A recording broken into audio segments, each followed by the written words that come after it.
Good evening.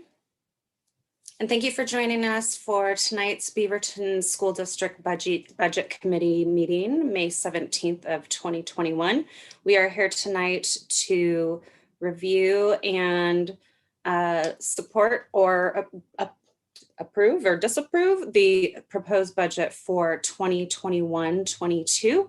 And want to thank our volunteers for being here who serve on the budget committee as well as our school board members and everybody who's participated in this budget process, whether it has been staff or those of you in the community who have given your feedback and asked questions. So tonight we're going to go ahead and get started with our roll call.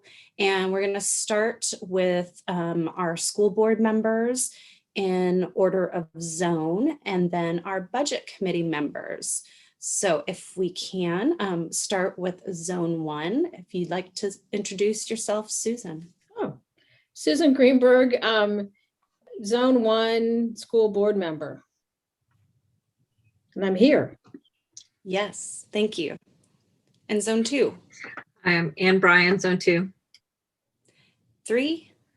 Eric Simpson, zone 3, present. 4.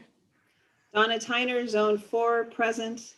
This is my last meeting, I think, budget meeting. I want to say that it has been a joy and an honor to be able to serve you in this capacity. And I know we'll do what's right for kids. Zone 5. Leanne Larson, zone 5. And 6. Becky Timchak, zone 6, school board member. 7. And Tom Collette, zone 7, present. And for our budget committee members who volunteer their time, thank you for being here tonight and throughout this budget season. And we'll start with zone 1, Jason. Jason Ohnbaum, zone 1, present. Zone 2. Farah Mahmoud, here. Thanks. Zone 3. Bettina Yasensky, zone 3. Zone 4 is currently vacant, so we'll move to zone 5. Denise Peterberg, present, zone 5. And I am Heidi Edwards, she, her pronouns, zone 6. And last but not least, zone 7. Kristen Lee, zone 7, present. Great. Thank you, everybody, for being here tonight. And thank you for those of you joining us via YouTube Live or later watching a recording of this. Our next business of order on the agenda is to approve the minutes from the May 3rd, 2021 budget meeting. You should have received all the budget meeting minutes via email and had a chance to review them. I have not heard of any changes. I don't know if there were any changes or recommendations for minutes to be changed. Maybe Jessica, maybe you know. I move that we approve the minutes from the May 3rd, 2021 budget meeting. I second. Thank you, Leanne and Donna, for the second. And we will go ahead and do another roll call of board members first and then budget committee members. So approval of the minutes. If you say aye or nay for the approval. Zone 1, Susan. Aye. 2. Aye. 3. Aye. 4. Aye. 5. Aye. 6. Aye. 7. Aye. And budget committee zone 1, Jason. Aye. 2. Aye. 3. Aye. 4 is vacant, and so on to 5, Denise. Aye. 6 is myself, aye, and 7. Aye. Thank you. The minutes from the May 3rd meeting have been approved. And into our next agenda item, We are going to go into a little bit of updates from our teaching and learning area, and Jenny Hansman.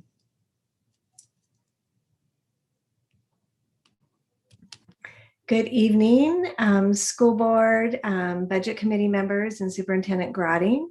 I'm going to ask for Mike, will you put up the slides, please? Great.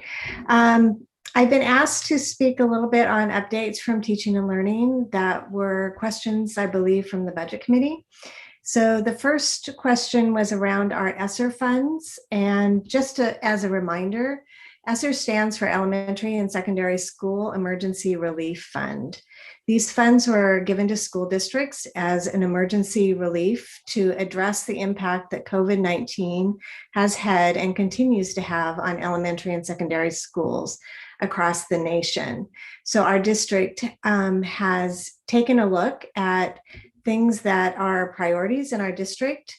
We reviewed everything that we did, as you remember, from the student investment account in the last year, and also the SAM model, which is the staffing allocation methodology.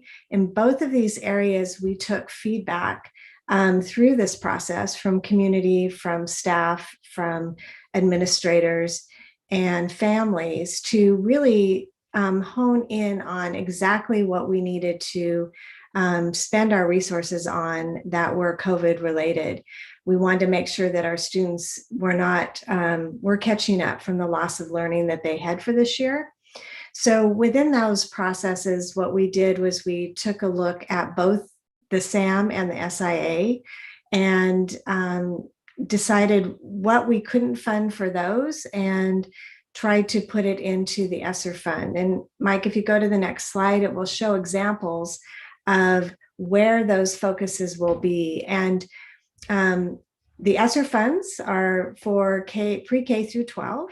And we wanted to make sure that we prioritized a lot in 4 different areas. 1 were academic supports, 2 were social emotional, 3 were curriculum supports, and 4 were health and safety. And all of these would be at all levels, elementary, middle, and high. At the academic supports, we are looking at several different areas. We're hoping to invest in academic coaches, which is similar to what's been referred to in the past as intervention teachers. Those are the teachers that can definitely make a difference in helping our students to learn and work in small groups and catch up from their learning. Also, student success coaches, I think you've heard a lot about in the past, that really help students to be on track behavior-wise and social emotionally, so that they can have the resource, so that they can make the gains that they need to make. Also, we're taking a look at social workers, counselors at all levels. Some other supports that are really important. Obviously, we have sent a lot of books, library books home with students. We're looking to replenish those. We're also looking at devices have been taken home from kids. And as you know, one-to-one has been really important during comprehensive distance learning. So looking to replace those and making sure that all of our students have connectivity throughout the next years. Also in the areas of health and safety, we're going to make sure that we do some HVAC improvements and also add HVAC staff for better responsiveness and also additional PPE supplies. These are just examples of things that we're looking at and hoping to fund with the ESSER 2 and ESSER 3 funds that we will be receiving. What we are doing is going through a process right now of vetting these and hoping to make decisions. We've made some decisions and will continue to make decisions in the next coming months. Next slide. I think one of the questions was concerned about the summer school framework that we're working on. So a lot of our funding and resources are going to this program. We have hired a retired administrator, principal, successful at Beaver Acres. Stacy Gill is leading up our efforts as our summer school coordinator, and kind of really taking it on full speed ahead, making sure that we have programs in place for both the elementary and secondary level. The K-8 summer programs include what we call Camp Achieve, and this is a 4-week program, and it will hit 20 of our elementary schools and 6 of our middle school sites. It is a program that has been funded in the past by Beaverton Education Foundation, and we're expanding that to from a few schools to now 20 elementary schools. This will target and hit approximately 3,000 students across the district.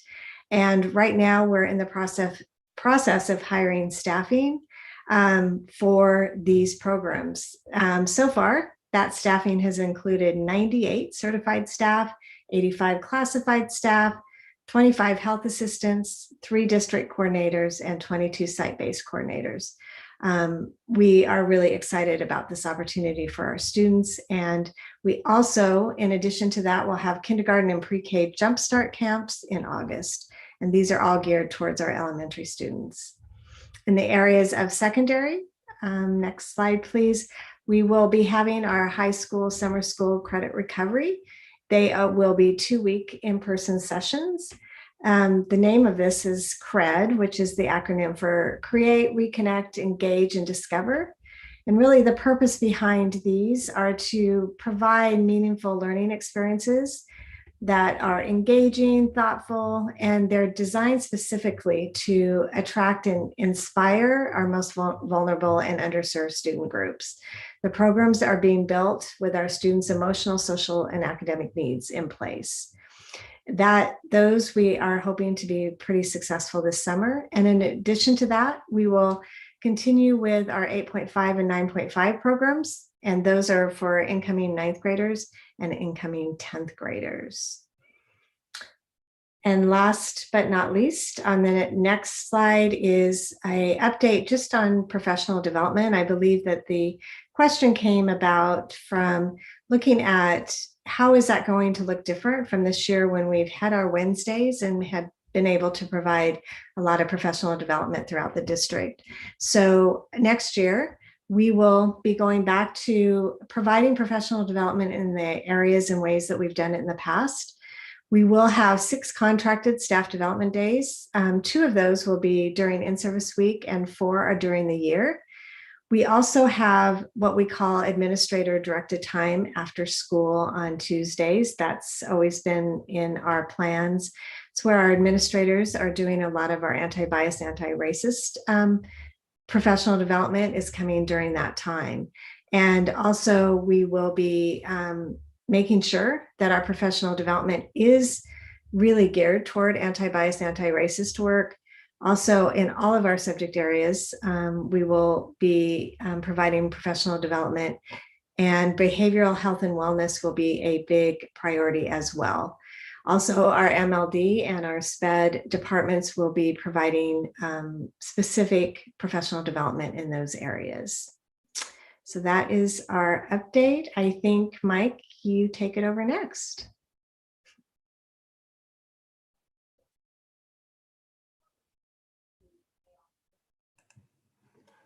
Okay, thank you. If there's no questions on the T&L side, I'll jump right into the financial forecast. That was something that was asked for at our last meeting. Again, what you see here is what you saw last 2 weeks ago, but we've added for fiscal years 2023-24 as well as fiscal years 2024-2025. So again, just to reorient you, if you look at the 2020-2021 adopted budget, you'll see resources. We have the beginning fund balance. We have state controlled, which includes the state school fund and our local property taxes, because those are part of the state school fund.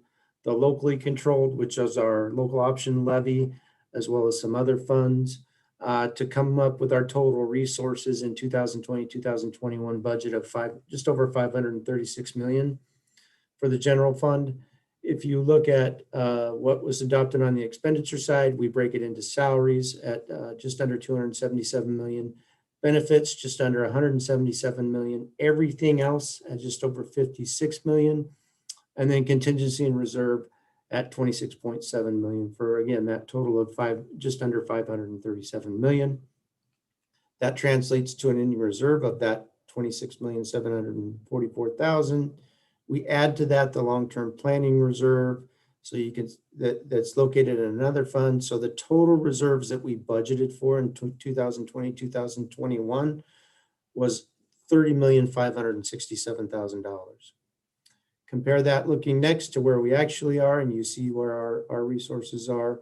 We expect to end this year with just under $82 million in total resources, or excuse me, total ending fund balance for 2021. And then again, that number moves over to 21, 22, 22, 23. These are the same numbers you saw last week. And given where we were, we would end this current biennium with $53 million fund balance in the general fund, a $16.4 million or $16.5 million in the planning and PERS reserve, for total reserves of just under 70 million at the end of this biennium. What was asked is that at the last meeting was that we go out and look at 23, 24 and 24, 25 as well. So you'll see, based on some assumptions I'll go over in a minute, where we are with resources. Our resources decline a little bit down to 577 million, partially because our fund balance goes down and our state controlled resources go up a bit. See our salaries, benefits, and other, and where we would end the 23-24 year if everything was correct is about 28.5 million. Our planning and PERS reserve would grow again because it grows each year based on that PERS reserve we generated, for a total of just over 51 million in total reserves at the end of 23-24. So we move that number to 24-25, the general fund beginning fund balance, what our state controlled resources are, what our locally controlled resources are. That would be 568 million, again, declining resources. Our state school fund is going up, but our beginning fund balance is going down pretty dramatically. Rolling up salaries, benefits, and everything else, you see we have 576 million in requirements. That would leave us in the hole just over $7 million at the end of the biennium. Again, our planning and PERS reserve would grow a bit, so our total reserve for the district would be just over 22 million. That would be down from almost 82 million here that you see we're projecting for 2020, 2021. So on pace to significantly draw that down. Let's talk a little bit about the assumptions behind the numbers. It's based on the 9.3 billion state school fund for the current biennium, or the upcoming biennium, which is what we shared in our last meeting. And it assumes a 10.1 billion state school fund in 2023-25. So where do we get the 10.1? It's about a 8.6, 8.7% increase over the current biennium. That would be kind of in line with where increases of previous biennia have been. They've been a little bit all over the map, ranging from an 8% increase for a biennium all the way up to a 13% increase.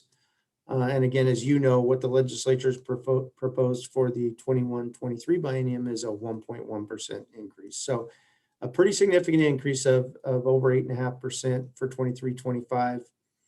We included our most enrollment projection for 21-22.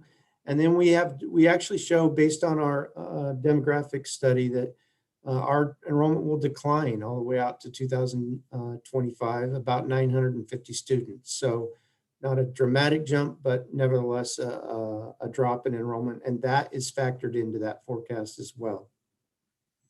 Included also is the local option levy, that will continue at the same rate through 2025. It's about 280 teachers. That expires in 2023. So that levy will have to go before our community again. But for forecasting purposes, I have assumed it would continue. I've assumed a flat PERS rate out through 2025. If we were getting a little more sophisticated here, we could probably take whatever the advisory rates are for PERS and start plugging those in as we get them, to get a little more accurate forecast on the PERS rates. And again, just a general reminder, it doesn't include the SIA, does not include high school success, and doesn't include the CARES Act or the ESSER funds that Jenny just spoke of. And it's based on the best information we have available at this time. On the next slide, for those of you that don't like to see the numbers, but like to see the visual representation, you can see that the large green bars here are state-controlled revenues.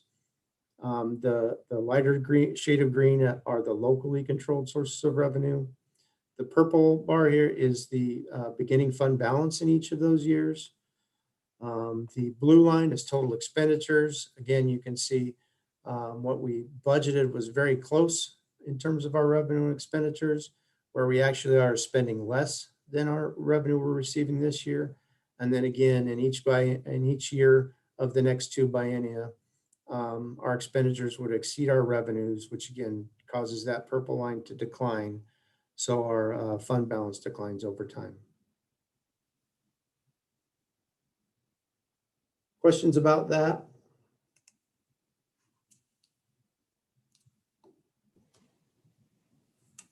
Thank you. Okay, I'll turn it back over to you, Chair Edwards. Thank you, Mike and Jenny, both. I do want to open it up again just to see if there are any questions regarding Jenny's presentation or Mike's presentation. Jason, I see you have a question. Go ahead. Yes, my question's for Jenny Hansman, actually. I noticed in the presentation you talked about, I know that we've had for several years 8.5 summer school program of sorts that is an introductory camp. And I'm assuming you're doing it for 9.5 as well, just because, you know, those current freshmen did not have an opportunity to experience it last year. Has there been conversations? So I think you also said that there'd be camps for pre-K and incoming kindergartners. How about incoming first graders? Because they also didn't experience it as kindergartners. Right.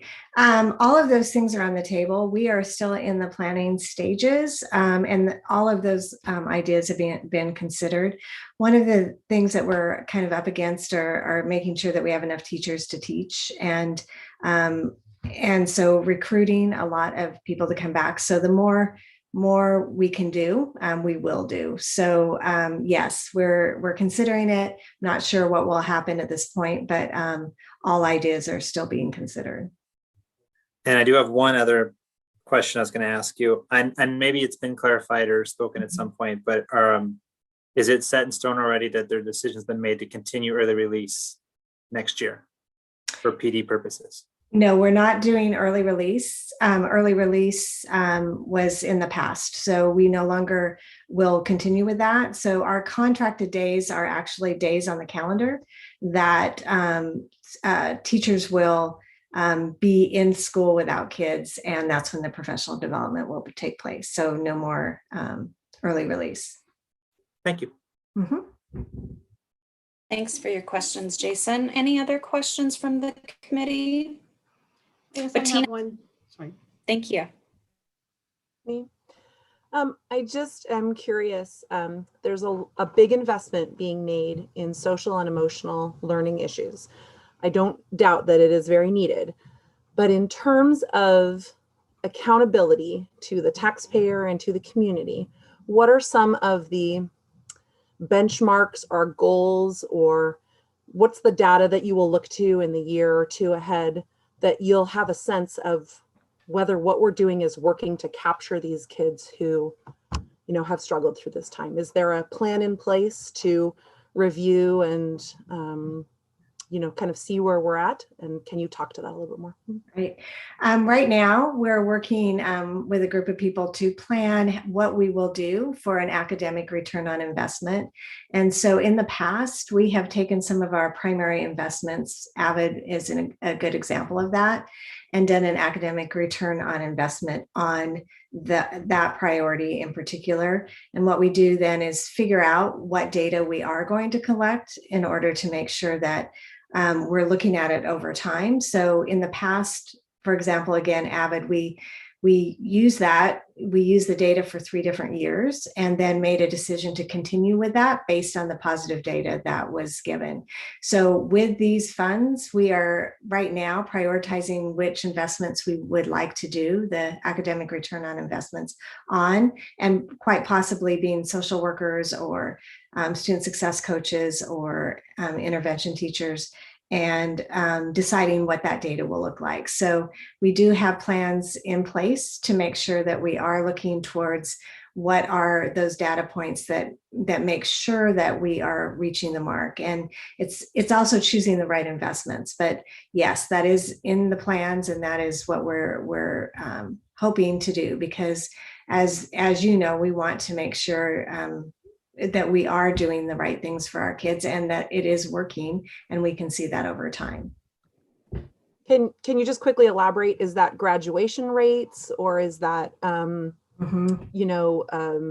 test scores? When you say you look at data, what are some of the things historically you've looked at? So in the past, we've used our SBAC scores, or we've used graduation rates, or we've used at the elementary level, we can use more of our assessment data in ERLA, or some of the reading assessments that we do as well. And so unfortunately, we haven't had that data in the last year. So it will be picking up on, finding other ways in order to make sure that it is the right data, because that's really hard to do too, because you want to make sure that it's the data that's showing the results. And for example, intervention teachers are working with small groups of kids. And so it's data at the school level that we have to find a way to collect as well. So there's kind of some strategic measures that have to go into figuring out what that's going to look like. But yes, it's all of our test score data, and especially at the elementary level, we have more to deal with than say the secondary, but we use both. Thank you, Jenny and Bettina, for your question. There's another question from Becky. If you'd like to ask your question. I was in line, so you know, to ask a question. So Susan can go ahead, because she has. Okay. Sorry about that. I don't mean to be, because you kind of follow along with Bettina's question. So I just have one comment. I think it's really hard to measure a kid's social and emotional being, the whole child kind of thing. So, I mean, I'm sure there will be ways of measuring it, but I don't believe it's going to be statistics.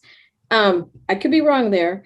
The other thing, Jenny, is I know that many of the support you're putting in is ESSER money, which is not money that is one-time money. So, my concern is that we're going to be putting these things in place, and the need is there. And of course, I know it's going to be, what you're going to talk about is the cost benefit ratio, but I'm concerned that we're going to lose some support because we don't have sustainable funding.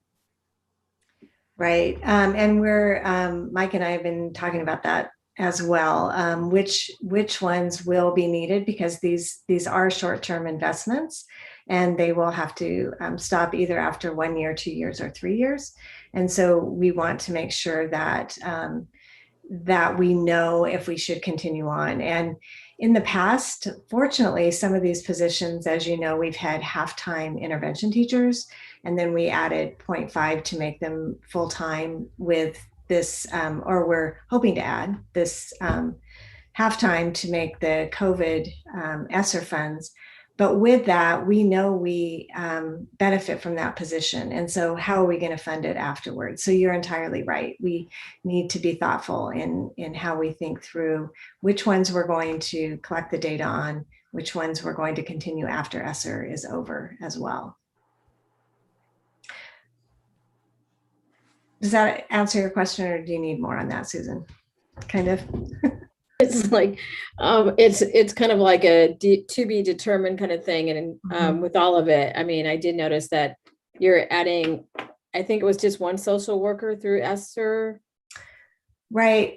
We haven't, we were just sharing the examples, but right. So we don't have it all fleshed out yet, but yeah, it's, and I'm going to call on, Danielle has texted me and said that she's available, and she's been working on the behavioral health and wellness piece too. So Heidi, if it's okay to. Yeah, I was just going to say, it looks like Danielle. And actually, then I have a question for Danielle, because are we going to be hiring other types of mental health support, or connecting with other organizations out there for social and emotional needs out there? Because a social worker is great, but sometimes there's more need or something different that's necessary for our students? So I'm going to try to go back and answer Bettina's question first, and I'll kind of get to all of these things. So first of all, Bettina, towards your question about measurement.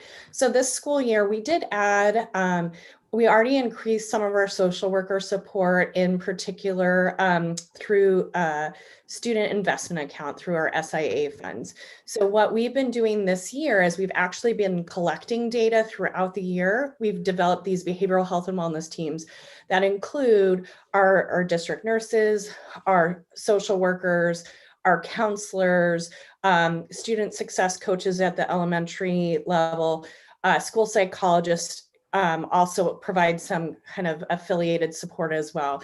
And so through that, what we've been looking at is how many students have been referred, and we've been monitoring how many students who have had a BH&W referral and that they've been successful and they've been exited from the support, how many students are requiring ongoing support, and then those students who did not respond. So what we're seeing is a number of kids shifting from being referred, and then we're able to provide the support and then wean out, right? So that the student and the family can be successful and monitoring that. In addition, we look at graduation data and also statewide assessment data. The other data that we look at is attendance, because attendance is a big factor as we look at social emotional learning and social emotional well-being. So those are some of the pieces that we've been looking at. And so it's been nice to see this year the data of kids, the number of kids who have been referred to those teams, because we've never had that data before, and then seeing how many students are doing okay with a little bit of intervention. And we're kind of, our goal is to push them on to being independent, or their families being independent. So then to your question, Susan, our BH&W team is a mixture of providers. So counselors and social workers and school psychologists are all mental health providers. They're certified mental health providers. So we have added at the high school level, we have 2 high schools that will have 2 full-time social workers, and the rest of the high schools will have a full-time social worker. That is funded through high school success funds. So there's also other funds there. Then we have our option schools, which will all have a full-time social worker, which is funded through blended funding from high school success and SIA. And then at the middle level, it's we have 3 middle schools that will have 2 social workers, and the rest will only have 1. So Meadow Park, Mountain View, and Whitford will have 2 social workers. And then at the elementary level, we have a full-time social worker at all of our title elementary schools and a half-time at all of our non-title. So we're looking at really a tiered support in terms of those extra mental health supports, and then tracking that data in terms of who's getting access to the supports, what's that looking like in terms of attendance, grades, graduation, and all of those pieces, and our referral data. Additionally, through ESSER, we're adding at the middle level, middle and high school level, a school support specialist, and their job is a tier 1 level support, universal supports about coaching teachers and the school on restorative practices, doing restorative conferences and helping support that. So that is also, and that is a tiered support. So schools like Aloha and Beaverton will have a full-time school support specialist. They will have 2 social workers, plus they have tiered weighted support for counseling support, and they'll have a full-time college and career specialist. And our other schools will have a little less that aren't as high poverty. So we're looking at a tiered weighted system for that. And the approach is to have a team of people. So it's not just the social worker who's the mental health provider, but what can our counselors do as well? And by adding these supports to the system, that frees up the counselor from things that they've been doing, because now someone else can do the restorative circles, and we can really have them focusing on college and career readiness, and then doing parent training and engagement and all of those pieces. So that's a big part of what we're looking at. It's really a system. There are additional positions that will all have pretty specific functions in the system for a well-rounded approach. Thank you, Danielle, for that information. That's very helpful. Susan, did you have anything else that you wanted to add to that?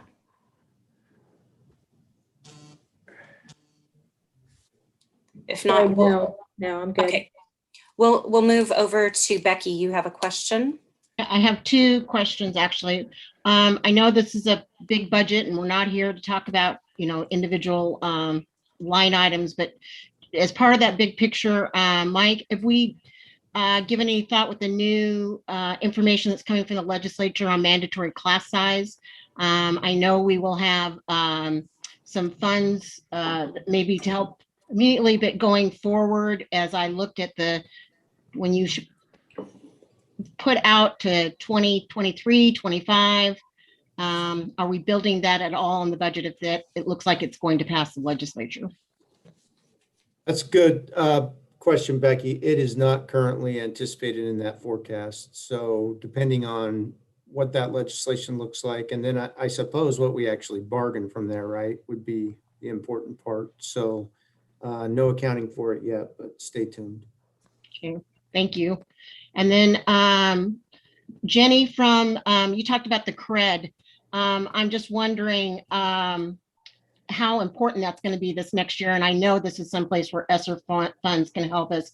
We know so many of our students that were not able to get the credits that they need, and especially those juniors, we want them on track for graduation. Are we going to prioritize that if we only have X amount of teachers to maybe make that a priority, that we can try to get these kids back on track, because we know so many of them were not able to complete their work for the things that they had, challenges that they had this past year? Yes, and I really think right now the secondary principals in particular are really excited about this program, because they really do feel like it's going to engage and inspire kids to really want to do it. And as we know, that is high priority. So to answer that, yes, it's a really high priority, and you'll see a lot of excitement, I think, and enthusiasm around it at the high school level in particular, to make sure that they're receiving the credits that they need to graduate. So yes, the answer is. Thank you. Thank you for your questions, Becky. I'm keeping my video off because my internet is a little bit unstable. I do see that Donna, you have a question. Yeah, so I think I just have a conceptual question. We, of course, do not know what sort of headwinds we're going to be facing in the fall, because number one, we're not really sure how many students will be returning in person. We're not really sure how many of them will have additional needs as a result of our remote learning over this past year. So I was just wondering, how flexible is the school district moving forward if it turns out that some schools end up being far more needy than other schools based upon the demographics that they have? They won't have the luxury of perhaps having, parents that could come in and fill the void. So are we going to be looking at the allocation model again, perhaps in the fall and winter, and make further adjustments, so we can help those students that are underserved? Thank you, Donna. That's a great question. We will take a look at enrollment once we get the school year started, right? So remember, in part of our budget and the way we built it was the assumption that we'd have probably somewhere in the neighborhood of 750 more students next year than we have right now. So that's a bit of a wild card in terms of where we'll be with enrollment. In addition to that, we created staffing holdbacks of 1% in our title schools and 3% in our non-title schools. So we'll have to adjust for those in the fall as well. So we'll be keeping a close eye on it, both enrollment and demographics, as we start the school year. And I also have a question. I know that there has been some hesitancy by the school district only because of all the paperwork involved for declaring certain schools as Title I schools, but with declaring a school as a Title I school, they automatically get additional funding that we might not see coming from the state. They'd come from the federal government. So I guess I was just kind of curious as what would be in our minds, because there are some schools that I think might be pretty darn close, and I could think conceptually as qualifying as a Title I school. what would tip it so the school district would go through that process? So I can, go ahead, Don. I was just going to say that sometimes there's a misconception is when you get the title money, you just, if you have more schools, you'll split that funding up in different ways. You'll still get additional funding for poverty, like a lot of some school districts decide to do their middle schools and or high schools, but actually it just decreases the pot of money that you're dividing the money between schools. I don't know if you want to add anything, Mike. Just that's my experience as well, Donna, that what you end up with is the more schools you identify, the less you can provide at each of those schools. So I'm not sure I'm not following you. So I'm sure it's just how it's being phrased. So let me rephrase what I think I'm hearing. So what you're saying is if you get money from the federal government from a Title I school, that means there's less additional money, the weighted money that we're talking about, that the school district can give to the school. Is that what you're saying? It wasn't clear. No. So I wasn't sure what you meant by it's less money to go around, because I would assume that if a school was designated as a Title I school, they would get the Title I money and it wouldn't be spread among the other schools, unless you're saying if you have 4 Title I schools already and you add a 5th one, there's less money to spread around. So again, it wasn't clear what you were saying, so I wasn't sure. So that's why I have to ask. It's your for last one, clarification. Donna. Okay, thank Donna, you. it's I your didn't last know one. what you were talking about. Thank you. My apologies. Thank you, Donna. Any additional questions before we move on to the next agenda item? I just had one thing, Heidi. Yeah, yes. And it's not really a question, but just an observation. Those of us who have been through Oregon budget processes, tend to have a lot of fear and hesitancy about spending money because we know it might go away kind of fast. And we try to be responsible stewards of resources and also to set expectations with our community and our employees about what budgeting will look like in the future. It also strikes me that this is an incredible opportunity for us to experiment with some things, gather data, find out what really works so that future boards and budget committees can make hard choices about what they choose to sustain. So I'm finding myself oddly optimistic that we have this opportunity to do something that we don't usually get to do, which is to test to see what would we do if we had more money and how would it really impact kids. And so I am oddly excited to have this chance, even though, I acknowledge all of the uncertainty surrounding us with everything.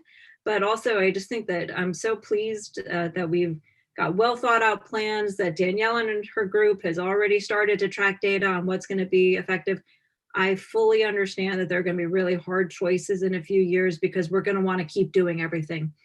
I also have a lot of faith in this state of Oregon and Washington County in particular, that we can look for new creative ways to fund what we find is important. When I walk through Portland Public Schools and see psychologist signs on doors in the buildings, I think, that could be us. If we allowed ourselves to really think bigger, I believe we could get there, and it'll definitely take more time than any of us would like. But it's a great opportunity for us now to do the right thing for kids. I'm really excited about it.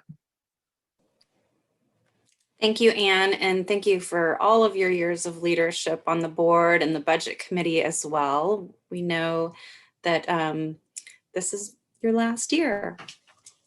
So thank you for that. We're going to still send comment. No, just kidding. Yeah, as you should. You know a lot about the budget process, and we appreciate everything that you've provided in working us through the years and years of difficult years, I may say, with the budget. So thank you for your leadership. I'm going to go ahead and move to public comment if there are no additional questions from the committee.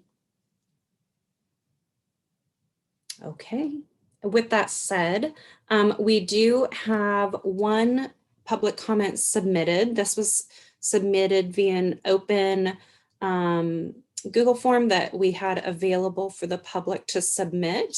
And I will go ahead and read the comment or questions, and then we'll have somebody follow up with that. So the question comment is, last year, the FTE at the International School of Beaverton was decreased because of budget issues for the 2021 school year. The result was the science department was 6 FTE to 5.3 FTE. This year, the FTE was not restored, even though the enrollment at ISB is flat or slightly increased. Reserves are high and ESSER funds are available. Because of this, 3 of the science teachers at ISB are projected to teach over 200 students each next year. This is an extremely inequitable, especially compared with comprehensive middle and high schools. There are other ISB teachers in different departments facing similar situations, but since I don't have the exact numbers, I can't speak to that. So my question is, why wasn't the FTE restored? And I'll hand it to whomever has the response, or would you like me to read the response? We can take that if you. That's if great. you'd like, Thank you, Chair Mike. Edwards. So this was the single additional question we got since the last meeting, and I'll just read the response. Staffing allocation through our staffing allocation methodology is determined by the number of students projected to attend the school and the threshold agreed upon at the district level. For example, at the options level, allocations are based on a 1 to 29.6 ratio. Also, given our focus on equity, students of poverty are weighted more than other students. Thus, schools of higher poverty could see increased FTE based upon this model. The new weighted allocation model was instituted during the 2020-2021 school year for all schools. So a change in the staffing allocation methodology that gave additional weighting to schools in poverty, it may be an impact here.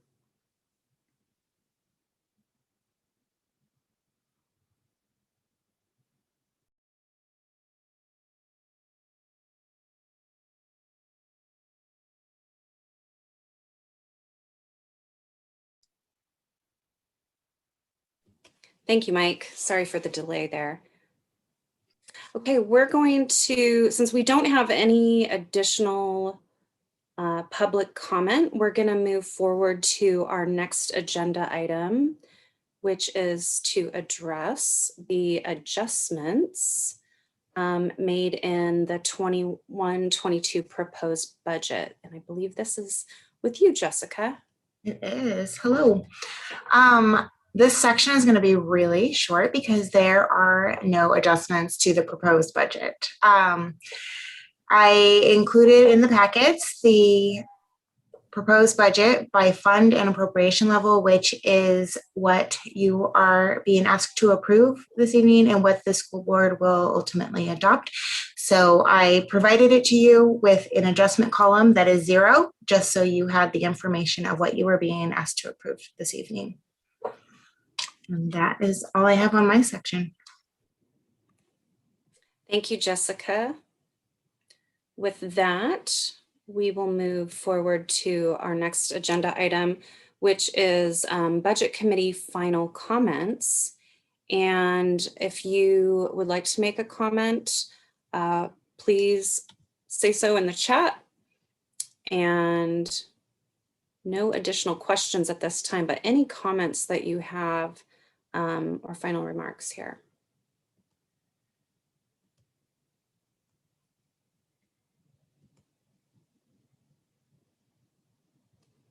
And I see, yes, I see comments here in the chat. I had to get to the chat to see. I see that Donna, if you want to go ahead and start, Donna, and then Leanne, and then Bettina. Go ahead. Yes, I just would like to say that I, support this budget. And what I'm really excited about, I know that last year we had a big letdown because we had the Student Success Act pass. And then we put together this fabulous proposal for the behavioral wellness and health teams and adding more social workers, et cetera, to our staff to help our students. And then we had COVID hit and everything was all in the topsy-turvy. But it looks like we are, back on track again. And so I'm really pleased to see our investments for the behavioral and health and wellness teams, our social workers and psych, because I think all these things will be good for students, especially now that they're returning after COVID. Thank you, Donna. Leanne, comment? Yes, thank you, Chair Edwards. I just, first of all, thank you, Mike, and your staff for this really transparent and easy to understand document. I've seen a lot of budgets while I've been on the board, and this one is the best yet. So good job to all your team. So I kind of am stepping back and looking at this budget for 21, 22, and one word came to me as I contemplated, and it was really the word hope, because that's how I view this budget.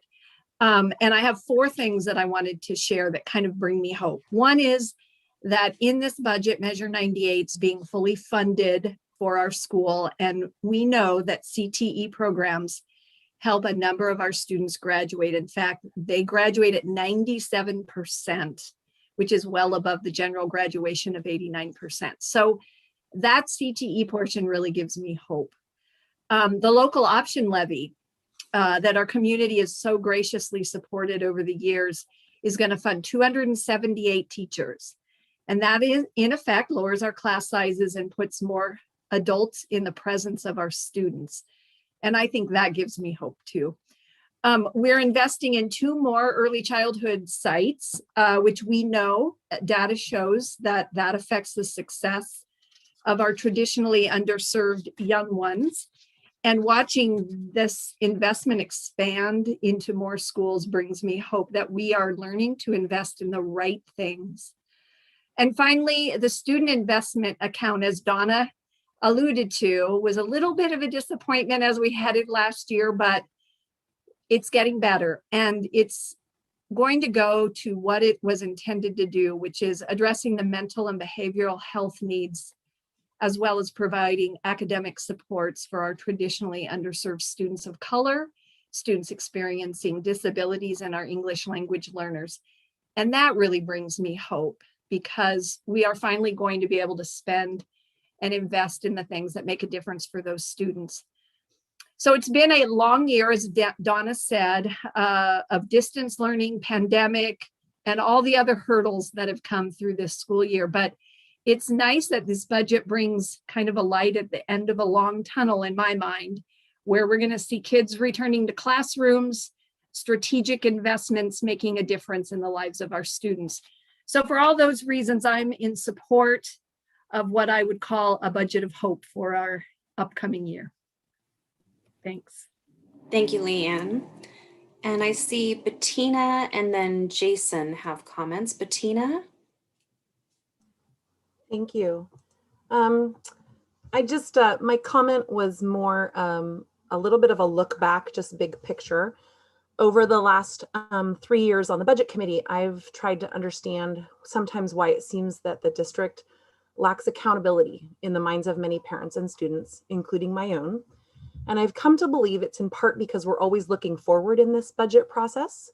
And so I would like to recommend that the early days of future budget meetings be devoted to a look back, a review of key initiatives, what worked and what didn't, what was considered a worthy investment, and what programs are being dropped and why. In this coming year, as I sort of touched on a little bit earlier, we know that many of our district's initiatives are socially and emotionally based. And I am concerned that vast amounts of money are being spent without clear goals in mind, just in terms of transparency. Furthermore, how will we know that the 1.5 million spent to create an anti-racist, anti-bias district has been well invested? What does success look like? So I really appreciated Danielle's answer tonight about the data that's being collected. It's super encouraging. I hope it's not the last we hear about it as a community. Without a clear understanding of the goals and objectives, I think it's difficult for all of us to answer the question in the years ahead of whether the funds were well spent. And so, I have heard some hints of that tonight, and I just hope that that continues, that the goal of really trying to be transparent to our community when not all of it is just based on academic achievement, or, there are some bigger issues, and So hopefully we're able to kind of loop back around in the next couple of years and really hear what is working and what is not. Thank you, Bettina, for your comment and feedback. I think one of the great things about this process is we do want to reflect on what works and doesn't work as a committee and what we can do better. And so I appreciate your feedback there. Thank you. And Jason? As a first year budget committee member and a school administrator in another district, it's been really enjoyable to go through this book and then go through my own district's book and compare and contrast and see the different strategies that each district has taken on in trying to make this more transparent. I've really appreciated the fact that people have been pretty open and candid in these meetings about how the different issues they see in this budget. And in particular, as like I said, a first-time member, I had no idea what I was getting myself into within this book. But it's been really nice. It was almost a little bit like Christmas when I got it and opened it up and looked at all the fun pictures and graphs and things. So I've appreciated the open transparency that there's been and the questions I've been able to ask. And I just want to say thank you for this opportunity. Thank you, Jason. We're glad you're on the committee too. And I noticed that Susan Greenberg, you have a comment. Mine was just one of those, thank you to our staff for the amazing hard work to put this budget together, and for our staff at Beaver School District in general for working through a very complicated year. I also wanted to comment to Jason that I'm sorry that, we have not met in person, but I look forward to at some point meeting you in the future in person. Thank you, Susan. Any additional comments? I'll just add a couple of my own. I'm really happy to hear, Jenny, you tonight share a little bit about our plans for the summer. I think oftentimes, our community doesn't know that there's a lot going on with the school district and at the schools during the summer, not just through the traditional academic year. So I was really happy to hear about the summer school framework and the time and energy and funds that are being put forth toward, taking care of our kids' social, emotional, and academic needs as they transition between the grades and back into school. So appreciate that, as well as the focus on our anti-bias, anti-racist professional development. It's long overdue. I know the school district has been doing work in this for some time, but long overdue that we continue to address the needs for anti-bias, anti-racist, not only for professional development, but also, how we share that with our community and our children to create a better community. So thank you for that work, and for the staff that is involved in all of that. And last, I wanted to just make a comment that hearing about professional development, also focusing on the care and consideration of our staff and their well-being, I think is key, especially as we've moved through this pandemic, for institutions and employers to address and be mindful of staff well-being is really powerful. And so I hope, as a school district that, plays forth in meaningful and useful ways to our BSD staff, because they are the lifeline of this school district. So thank you for your work. And if there are no additional comments, we will move along to approval of the budget and tax levies. Let me pull up our motion. May I ask a question of clarification? How should we proceed with the the next agenda item. Somebody needs to move and second. I Okay. guess we need to vote on it. Okay. I didn't know if I Hold on a needed to second. read it first and Well, then. the person making the No. motion will do it. Okay. So if there's anybody who would like to make the motion, let me go back to my chat. I'm toggling between. I can't do it since I've been talking. Yes. Thank you. Thank you, Donna. I move that the Beaverton School District budget in the amount of $1 billion, sorry, $23,754,966 for all funds for the 2021-22 be approved. The permanent tax rate of $4.69 roughly per 1,000 of assessed value be assessed in support of the general fund. A local option tax rate of $1.25 per 1,000 of assessed value be assessed in support of the general fund, and a tax of $72,045,323 be approved for the service of bonded debt obligations of the school district. I second. Thank you, Donna and Leanne with the second. We're going to again do a roll call in zone order, starting with school board by zone. So we can start with zone 1 and either aye or nay. Zone 1, Susan. Aye. Zone 2. Aye. 3. Aye. 4. Aye. 5. Aye. 6. Becky Timchuk, Zone 6 votes aye. 7. Aye. And to our budget committee members, starting with zone 1, Jason. Aye. Farah. Aye. Bettina. Aye. Zone 4 is vacant at this time. Moving to zone 5, Denise. Aye. Zone 6, myself, Heidi, aye. And zone 7, Kristen. Aye. With that, the motion passes for the approval of the budget and tax levies for budget year 2021-22. Thank you. And we will close tonight's meeting with a few remarks from our superintendent, Don Grotting. Hand it to you. Yeah, thank you, Chair Edwards, Vice Chair Pitterboard, members of the committee, our staff and community members. Just want to once again thank you so much for your time in this important work, and especially during this crazy year. I heard some closing comments, and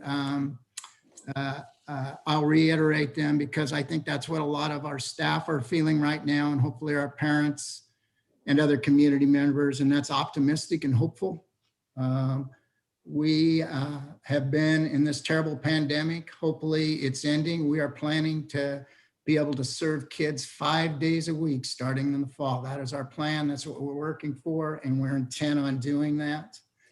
I also just want to touch upon and say a big hearty thanks to Donna and Ann as you go out with your last budget meeting, your leadership through all the years that you've served, and there have been some complex and critical times, and you've always stepped up to the plate and you've been problem solvers.